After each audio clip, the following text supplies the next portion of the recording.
Have you ever wondered why, at times, planets appear to move backward in the sky?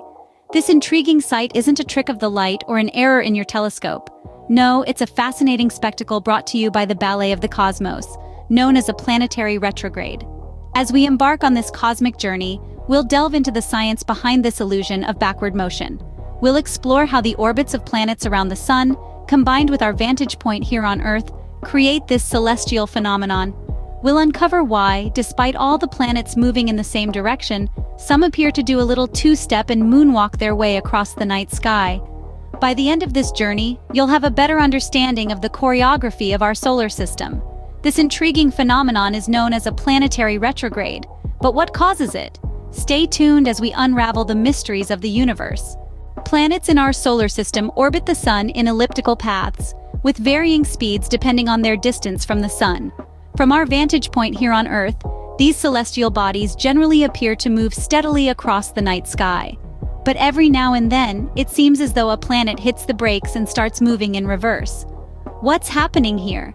This is where the concept of relative motion comes into play. Picture yourself in a car cruising down the highway.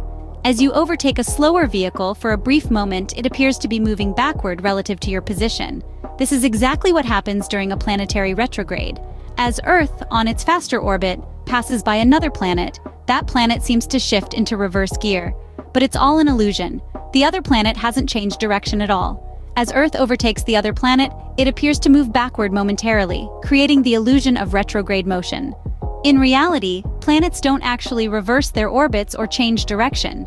The seeming backward motion is just an optical illusion, a cosmic trick of the eye caused by the relative speeds and positions of Earth and the observed planet. So, while it might look like Mars has hit the brakes and started to reverse, it's still moving along its usual path, just at a different speed compared to Earth. Now, let's touch on a different aspect of retrogrades. In the realm of astrology, retrogrades, especially Mercury retrograde, are often associated with disruptions in communication, technology, and even relationships. But remember, these are interpretations, not hard scientific facts. In essence, retrogrades are a fascinating aspect of our solar system's mechanics, not omens of doom and gloom. They are a testament to the intricate dance of celestial bodies. Understanding the science behind retrogrades can deepen our appreciation for the wonders of the universe.